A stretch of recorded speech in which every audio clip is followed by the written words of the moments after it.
Welcome to the deep dive. Yeah.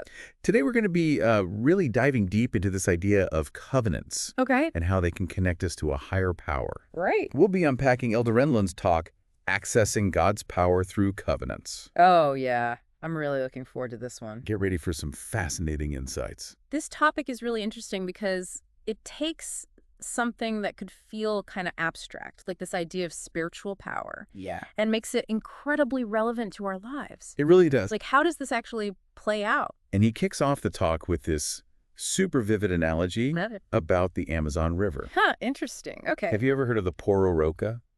I can't say that I have. So picture this. The Amazon flowing out to sea, right? Okay, yeah. But then when the sun, moon, and earth align just right, Yeah. this huge tidal wave surges upstream. Whoa. It's an incredible display of nature's power. Wow. Okay, I see where this is going. Right. He's using this almost mythical, natural phenomenon to illustrate a spiritual point. Exactly. It's like he's saying, yeah, we have our natural tendencies or default settings. Yeah. But when we tap into a higher power, Right. we can overcome those limitations and achieve incredible things. And that's where covenants come in, right? He makes a really bold statement saying covenants aren't just casual promises, Okay. but actual mechanisms for accessing God's power. Like a tool, almost. It's not passive. It's an active process. Interesting. So it's fascinating, this idea of a mechanism. Right. It suggests a specific way of interacting with divine law to produce a desired outcome. Right. It's about understanding the principle and then applying it in a very real way. And he's clear that it's not automatic. Okay. It's conditional. Right. Like we have to be all in. Yeah. What stands out to you about the conditions he lays out? Well, he talks about understanding, honoring, and completely committing to these covenants. Okay. And I think that last part is crucial. Yeah, that makes sense. He even uses the example of taking the Lord's name in vain, going back to the original Hebrew meaning. Oh, wow. It's not just about being respectful.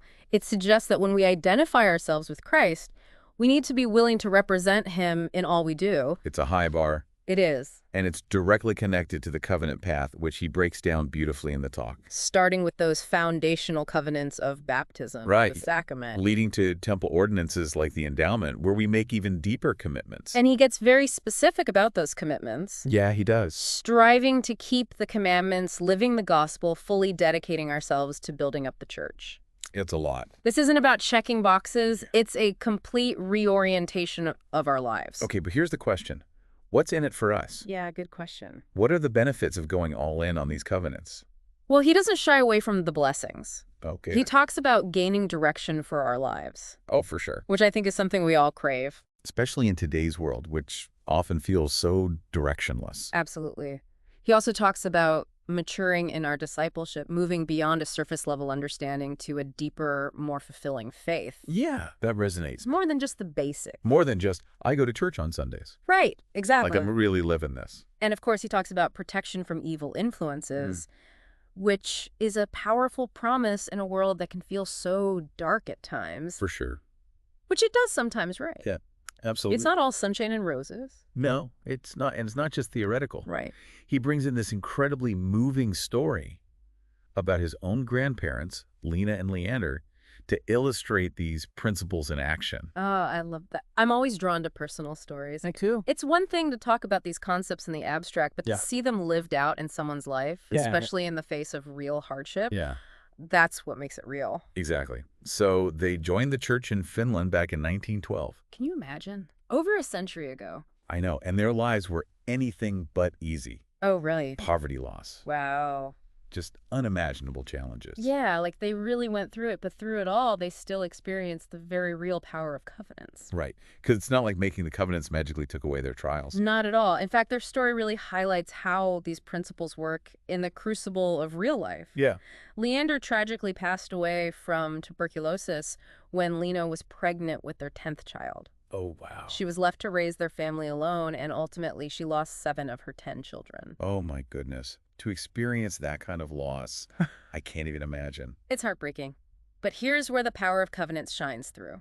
Okay. Even in the face of unimaginable grief, Lena persevered. Because of her faith. because her covenants had anchored her to something beyond her immediate circumstances.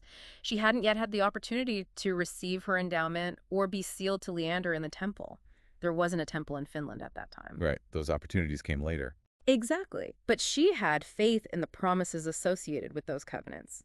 Faith that they would be together as a family for eternity. So those promises became a lifeline for her. Absolutely. It's like Elder Renlund is saying, look, life is going to throw curveballs. But when we've made these sacred commitments and we understand the eternal nature of what we're striving for, we tap into a wellspring of strength that allows us to not only endure, but to find meaning and purpose even in the midst of suffering. Wow, that's powerful. It's a powerful testament to the idea that covenants aren't just about rituals or ceremonies. They're about forging this incredible connection with the divine that sustains us, that lifts us, that gives us hope when everything else seems hopeless. So how do we make sure we're really tapping into that power? Because he's clear that it's not just about going through the motions. He is very explicit about that. It requires deep understanding, a sincere commitment, and a willingness to completely identify with Christ. It's like that point he made about the Hebrew meaning of taking the Lord's name in vain. Yes, that really resonated with me. It's not just about using the Lord's name respectfully. It's about recognizing that when we take upon ourselves the name of Christ, we're making a statement about who we are and whose we are. We're saying we're ready to represent him, to live in a way that reflects his teachings. Exactly. It's about aligning our lives with his will, becoming more like him through the enabling power of those covenants.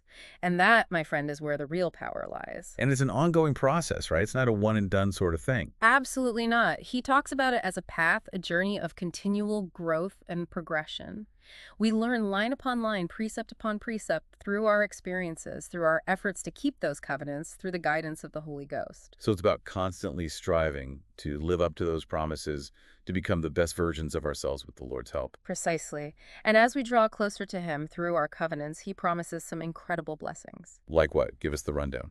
Well, he talks about gaining direction for our lives. In a world that can feel increasingly chaotic and uncertain, I think we all crave that sense of purpose, that guiding light. Oh, absolutely. I know I do.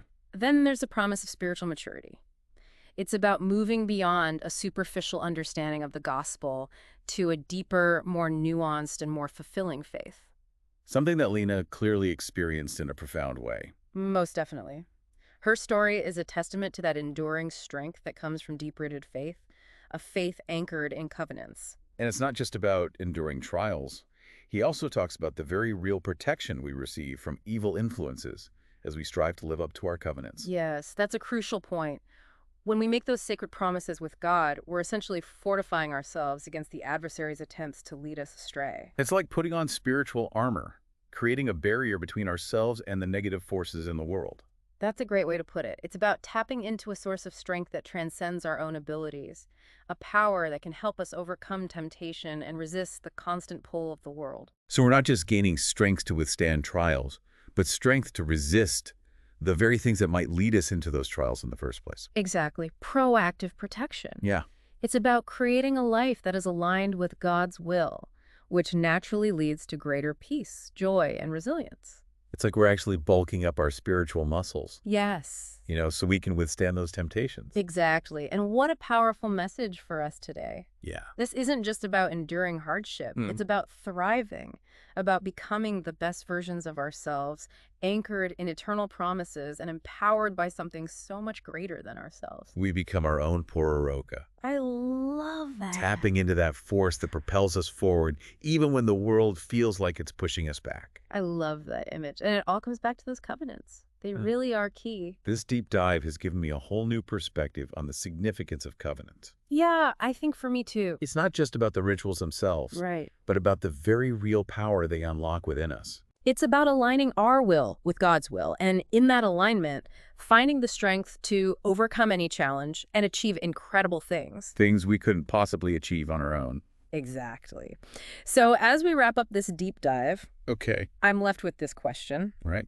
What aspect of your life could benefit from a deeper alignment with this concept of covenants? Ooh, that's a good one. It's something I hope you'll take some time to ponder. Such a great question to leave us with. Absolutely. Thanks for joining us for this incredible deep dive. Until next time, keep seeking, and you shall find.